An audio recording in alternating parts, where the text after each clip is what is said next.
youngsters বিলাকৰ ওচৰতো এইবোৰ বহুত বেছি প্ৰবলেমছ আছে এক্সেপ্ট পেইন ৰিলিফৰ কাৰণে ইণ্টাৰনেল ইঞ্জুৰি বিলাক এক্সাৰচাইজ ক্লিনিকত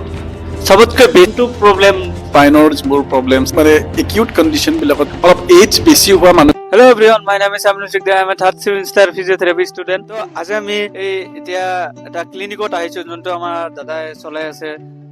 আজি এই ভিডিঅ'ত আপোনালোকক দেখাম সেইটোৱে যে ফিজিঅ'থেৰাপিৰ কি কি বস্তু থাকে কি বস্তু মেচিন ইউজ হয় আৰু দাদাক সুধিম দাদাৰ ক্লিনিকত আজি ভিজিট কৰিলোঁ যে চাওঁ ক্লিনিকত বহুত মেচিন ইউজ হয় তো সেইটো কাৰণে আজি আমি আহিছোঁ ইয়াতে যে পেচেণ্টৰ ট্ৰিটমেণ্ট কৰোঁতে আৰু মেইন বস্তু হ'ল এটা পেচেণ্ট কেতিয়া মানে ফিজিঅ'থেৰাপি কৰিব লাগে কেতিয়া গম পায় মানুহে যে এতিয়া ফিজিঅ'থেৰাপি কৰাব লাগিব সেইটোৱে সুধিম সেইটো এনেকুৱা কুৱেশ্যন সুধিম জানিম আৰু মই এজন ফিজিঅ'থেৰাপি ষ্টুডেণ্ট হয় তো বলক ময়ো শিকিম আপোনালোকক দেখাম তো বলক আহক এতিয়া এইটো কেজুৱেল ফিজিঅ'থেৰাপি হয় যোনটো দেখিব পাৰিছে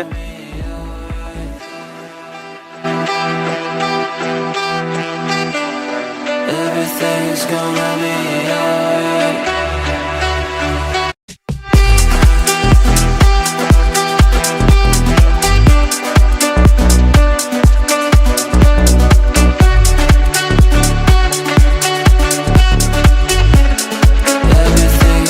তো এতিয়া আমি দাদাৰ ওচৰত যাই কিনে সুধো কি বস্তু আছে না আছে তাৰপিছত কি কেনেকুৱা কৰি ট্ৰিটমেণ্ট কৰে এইবিলাক কিবা কিবি সুধো তো হেল্ল' দাদা ভালে আছে তো আজি আপোনাৰ ওচৰত আহিলোঁ কেমেৰাটো ওচৰত লৈ আহ তো আজি আমি ইয়াত আহিলোঁ এটা ফিজিঅ'থেৰাপি কেনেকে ট্ৰিটমেণ্ট মানে এটা ফিজিঅ'থেৰাপি কেনেকে কাৰণ ময়ো ফিজিঅ'থেৰাপি ষ্টুডেণ্ট হয় ময়ো কিবা কিবি শিকিব আহিলোঁ যে এটা ফিজিঅ'থেৰাপি মানে ক্লিনিকত কি বস্তু থাকে আৰু সেইটো কি মেচিন থাকে সেইটোৰ নাম আৰু সেইটো কাম কি সেইটো মানে জানিম আমি যে কেনেকৈ কাম আপোনালোকে ট্ৰিটমেণ্ট কৰে সেইটোৰ বিষয়ে জানিম তাৰপিছত এটা পেচেণ্ট এটা কেনেকৈ গম পাব যে এতিয়া ফিজিঅ'থেৰাপিৰ ওচৰত যাব লাগে তো সেইটোৰ বিষয়ে আজি আপোনাৰ পৰা শুনিম তো এইবিলাক আমি আজি আপোনাৰ ওচৰত আহিলোঁ জানিবৰ কাৰণে তো আপোনাৰ এইটো লগাই লওঁ আপোনালোকে ইতিমধ্যে গম পাইছে এওঁ এজন ফিজিঅ'থেৰাপি ষ্টুডেণ্ট হয় আমাৰ জুনিয়ৰ হয় আমাৰ লগত থাকে আৰু আপোনাৰ এওঁ যিহেতু কৈছে যে ফিজিঅ'থেৰাপিটোৰ বিষয়ে এওঁ জানিব বিচাৰিছে আপোনালোককো জনাব বিচাৰিছে একচুৱেলি আমি কেনেকৈ ট্ৰিটমেণ্ট কৰোঁ কি ট্ৰিটমেণ্ট কৰোঁ কেতিয়া আপোনালোকৰ এজন ফিজিঅ'থেৰাপিষ্টৰ কনচাল্টেশ্যন ল'ব লাগে গোটেইখিনি এওঁ জানিব বিচাৰিছে আৰু এওঁ নিজে জনাৰ লগতে আপোনালোককো জনাব বিচাৰিছে তো মই গোটেইখিনি আপোনালোকক এক্সপ্লেইন কৰিবলৈ চেষ্টা কৰিম তো আপোনালোকে দাদা ইন্ট্ৰটো দিলে গমেই পালে তো এতিয়া আমি কেইটামান কুৱেশ্যন লিখি আনিছো তে সেইকেইটা কুৱেশ্যন আমি দাদাক সোধো তে সেইবিলাক মই মোবাইলত লিখি আনিছো তো এতিয়া চাওঁ সেইবিলাক শুনো জানো আপোনালোকক দেখাও আপোনালোকেও গম পাব আজি বহুত কিছু গম পাব ফিজিঅ'থেৰাপিৰ বিষয়ে তো লেটছ গো তো দাদা এইটো লওক মই কম আপুনি এনচাৰ দিব শৰ্টকে দিব বেছি লম্বা হৈ যাব ভিডিঅ'টো আকৌ তো ফাৰ্ষ্টত আপোনাৰ ক্লিনিকত সবতকৈ বেছি কোনটো প্ৰব্লেমটো আপুনি লৈ আহে মানুহে সেইটো একচুৱেলি আপোনালোকে আচৰিত হ'ব আগতে যিটো স্পণ্ডলাইচিছ বা স্পণ্ডলাইটিছ এনেকুৱা টাইপৰ প্ৰব্লেম স্পাইনৰ যিবোৰ প্ৰব্লেমছ অলপ এজ বেছি হোৱা মানুহবিলাকৰহে হৈছিলে কিন্তু আজিকালি য়ংষ্টাৰ্ছ বিলাকৰ ওচৰতো এইবোৰ বহুত বেছি প্ৰব্লেমছ আজিকালি আহি পৰিছে ডিউ টু মানে আমাৰ লাইফষ্টাইলবিলাকৰ কাৰণে বা ফিজিকেল এক্সাৰচাইজ বেছি কৰা নহয় লেপটপ কম্পিউটাৰৰ লগত বেছিকৈ তেওঁলোকে টাইম অতিবাহিত কৰি থাকে তো সেইকাৰণে স্পাইন ৰিলেটেড প্ৰব্লেমছ আমাৰ তাতে বহুত বেছিকৈ আহে আৰু নৰ্মেলি যিটো আমাৰ ষ্ট্ৰক হোৱাৰ পিছত পেৰালাইচিছ হয় পেৰালাইচিছ হওক বা মেইনলি নিউৰলজিকেল কণ্ডিশ্যনছ আমাৰ তাতে বেছিকৈ আহে thank U the next question আপোনাৰ ফিজিঅ'থেৰাপিত আপোনালোকে কেনেকৈ গম পায় মানে যে এজন মানুহ আহিলে আপোনালোকে কেনেকৈ গম পায় তাৰ ট্ৰিটমেণ্টটো আপোনালোকে কেনেকৈ ডিচাইড কৰে সেইটোৰ বিষয়ে ফাৰ্ষ্ট যিহেতু তুমিও আপকামিং ফিজিঅ'থেৰাপিষ্ট হয় মেইনলি আমি যদি এটা পেচেণ্ট আমাৰ ক্লিনিকৰ ভিতৰত সোমাই আহিছে ফাৰ্ষ্ট কেনেকে খোজকাঢ়ি আহিছে সেই খোজটোত বহুত বেছি ফ'কাছ কৰিব লাগিব। তেওঁৰ গেইটটো কোনটো পেটাৰ্ণত, তেওঁ ভৰিখন কেনেকে পাতিছে, ভৰিখন কিমান দূৰ উঠাইছে, নিটো বেণ্ড হৈ আছে, মানুহজনৰ প'চাৰটো কেনেকে আছে, সেইখিনি বস্তু চাই পেলাই তুমি তেওঁৰ কোনটো মাচলত প্ৰব্লেম আছে বা কোনটো ছাইডত তেওঁৰ প্ৰব্লেম হৈ আছে বা কেনেকুৱা ধৰণৰ প্ৰব্লেম হৈ আছে, 50% অফ দ্য ডায়েগনচিছ তুমি চাই পেলাই কৰিব লাগিব। দেন আমি ধৰি লওক সেইখিনি অবজাৰভেশ্যন আমি কৰিলোঁ, কৰাৰ পিছত প্ৰপাৰলি আমি যেতিয়া অবজাৰভেশ্যন কৰাৰ পিছত আমি তেওঁলোকৰ ডায়েগনচিছ কৰোঁ। আমাৰ কিছুমান ফিজিঅ'থেৰাপি স্পেচিয়েল টেষ্ট আছে, স্পেচিয়েল টেষ্টবোৰ কৰি পেলাই আমি প্ৰপাৰ ডায়েগন'জ কৰোঁ তেওঁৰ একচুৱেলি হৈছে। তো নেক্সট কুৱেশ্যন, আপোনাৰ ফিজিঅ'থেৰাপিত বেছি এক্সাৰচাইজৰ ওপৰত ডিপেণ্ড, তো এক্সাৰচাইজ কিয় বেছি ইম্পৰ্টেণ্ট এই ফিজিঅ'থেৰাপিত? একচুৱেলি ফিজিঅ'থেৰাপিটো আমি কওঁ ফিজিঅ'থেৰাপি ইজ আ ট্ৰিটমেণ্ট, কিন্তু it's not a treatment, it's a lifestyle. এনেকুৱা নহয় আপোনাৰ প্ৰব্লেম হৈছে তেতিয়া আপুনি ফিজিঅ'থেৰাপিষ্টৰ ওচৰত যাব, যাই পেলাই আপুনি এক্সাৰচাইজেছ কৰিব বা যিকোনো প্ৰব্লেমত সেই কৰিব। Exercise is part of life, এনেকুৱা হ'ব লাগে। কাৰণ আজিকালি আগৰ দিনৰ কথাটো অলপ বেলেগ ধৰণৰ আছিলে, তেওঁলোকৰ আগৰ জেনেৰেশ্যনবিলাকৰ লাইফষ্টাইল বা খোৱা লোৱা বা তেওঁলোকে যিবোৰ কাম কৰিছিলে সেইবোৰ, আৰু আমাৰ জেনেৰেশ্যনত বা আমাৰ নেক্সট জেনেৰেশ্যনবিলাকত যিটো ধৰণৰ কাম বা লাইফষ্টাইল হৈছে সেইটোত এক্সাৰচাইজ কৰাটো বহুত বেছি প্ৰয়োজন। ইটছ নট এবাউট কি এজ বেছি হোৱাৰ পিছত বা কিবা এটা প্ৰব্লেম হ'লে এক্সাৰচাইজেছ কৰিব। এক্সাৰচাইজটো এটা সৰু ল'ৰা ছোৱালীৰ পৰা যিমান দূৰ এজ বেছি,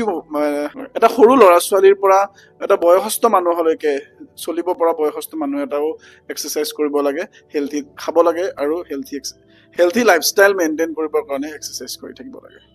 অ'কে, তো নেক্সট কুৱেশ্যন, এটা পেচেণ্টৰ কিমানটা ছেশ্যন ল'লে মানে সেইটো পেচেণ্ট আপোনাৰ সুস্থ হ'ব বা ৰিকভাৰী হ'ব, এনেকুৱা টাইপৰ মানে কিমান ছেশ্যন ল'ব লাগে? এইটো তেনেকে ক'ব পৰা প্ৰশ্ন, এইটো এনেকে ক'ব পৰা নাযাব, বিকজ গোটেইখিনি কণ্ডিশ্যনছৰ ওপৰত ডিপেণ্ড কৰিব। কিন্তু যদিহে ফৰ এক্সাম্পল এটা কণ্ডিশ্যন আমি লৈছোঁ, এটা পেচেণ্ট আহিছে, ফৰ এক্সাম্পল এটা ষ্ট্ৰক হোৱা পেচেণ্ট, যিকোনো ধৰণৰ ষ্ট্ৰক হ'ব পাৰে, যদি তেওঁ আজি হস্পিটেলৰ পৰা ডিচাৰ্জ লৈ পেলাই আহিছে, তাৰপিছত আমাৰ তাতে তেওঁ আহিছে, উইথিন আ মান্থ আমি এটা ভাল ৰিজাল্ট এক্সপেক্ট কৰিব পাৰোঁ। যদিহে ষ্ট্ৰক পেচেণ্ট হয়, পেৰালাইচিছ হৈছে, তেতিয়া তেনেকুৱা ধৰণৰ। আৰু বাকীখিনি আপোনাৰ কিমান যিকোনো এটা কণ্ডিশ্যন, আপোনাৰ অৰ্থপেডিক হওক বা নিউৰলজিকেল কণ্ডিশ্যনছ হওক, সেইবোৰত কিমান চিভিয়াৰলি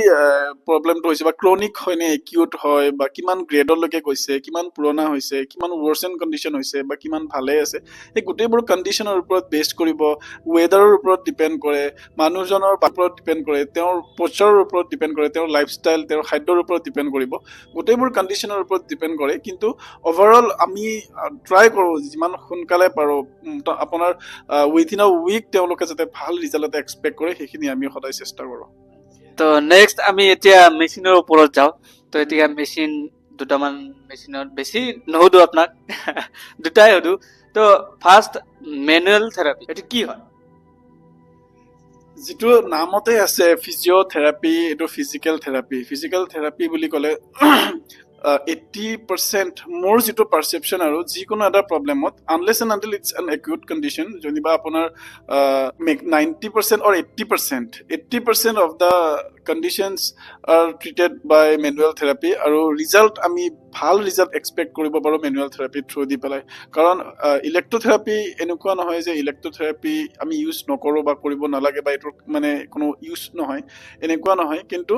ফিজিঅ'থেৰাপিত বেছি ৰিজাল্ট আপুনি মেনুৱেল থেৰাপি কৰি পেলাই পাব। মেনুৱেল থেৰাপিত এক্সাৰচাইজেছ আহিব, ষ্ট্ৰেচিং আহিব, মবিলাইজেশ্যন আহিব, এনেকুৱা ধৰণৰ লটছ অফ টেকনিক্স আমি ইউজ কৰোঁ কিছুমান, গোটেইবোৰক মেনুৱেল থেৰাপিৰ আণ্ডাৰত আহে, আৰু মেক্সিমাম অফ দ্য ৰিজাল্টছ কাম from manual therapy only. Next আপুনি ক'লে না যে ইলেক্ট্ৰথেৰাপি, তো ইলেক্ট্ৰথেৰাপি মেচিনটো কেতিয়া ইউজ কেতিয়া? ইলেক্ট্ৰথেৰাপি মানে ইয়াৰ আণ্ডাৰত বহুত কিছুমান ইকুইপমেণ্টছ আছে, মডেলিটিছ আছে, ধৰি লওক টেন্স আছে, একৰ্ডিং টু দ্য কণ্ডিশ্যন বস্তুবোৰ ইউজ হয়। আমাৰ তাতে আমি IFT ইউজ কৰোঁ, টেন্স ইউজ কৰোঁ, MS ইউজ কৰোঁ, লেজাৰ ইউজ কৰোঁ, IRR ইউজ কৰোঁ, হাইড্ৰকলেক্টৰ ইউজ কৰোঁ আমি, তেনেকুৱা ধৰণৰ আমাৰ মেট্ৰেকশ্যন ইউজ কৰোঁ, যিটো মানে একিউট কণ্ডিশ্যনবিলাকত পেইন ৰিলিভৰ কাৰণে, ইণ্টাৰনেল ইঞ্জুৰিবিলাকৰ ৰিকভাৰীৰ কাৰণে ইউজ কৰোঁ। সেই different kind of modalities are there. গোটেইখিনি এক্সপ্লেইন কৰিব লাগিলে বহুত বেছি টাইম গুচি যাব, আপোনালোকে বৰ হ'ব। কিন্তু definitely we will try to explain about the modalities of our clinic on second part, maybe if he comes to our clinic again. তাৰ পিছত এইখিনি আৰু আজি আমি বহুত কিবা কিবি শিকিলো দাদাৰ ওচৰত আহি কিনে আৰু বহুত কিবা কিবি জানিলো তো আপোনালোকেও গম পালে আৰু এটা লাষ্ট এতিয়া আমি নেক্সট ভিডিঅ'ত মানে এইটো এণ্ড কৰো বহুত লম্বা হৈ গ'ল তো নেক্সটত আমি দেখাম যে ইলেক্ট্ৰথেৰাপিৰ এক্সাৰচাইজ ইলেক্ট্ৰথেৰাপি কি হয় এনেকুৱা টাইপৰ মানে বহুত কিবা কিবি শিকিম মেনুৱেল থেৰাপি এইবিলাকৰ বিষয়ে নেক্সট ভিডিঅ'ত আপোনালোকক দেখাম আৰু নম্বৰটো এনেকুৱা টাইপৰ মানে এটা চিৰিজ হৈ গ'ল দুই তিনিটা হৈ যাব তো এনেকুৱা টাইপৰ তো নেক্সট ভিডিঅ'ত আমি দেখাম আৰু বহুত আপোনালোকে এইটো চেনেলত ছাবস্ক্ৰাইব কৰি ৰাখিব কাৰণ এইটো আমি এক্সাৰচাইজ আৰু এনেকুৱা টাইপৰ ভিডিঅ' বহুত কিবা কিবি আনিম ফিজিঅ'থেৰাপি ৰিলেটেড এণ্ড এইবিলাক আৰু থেংক ইউ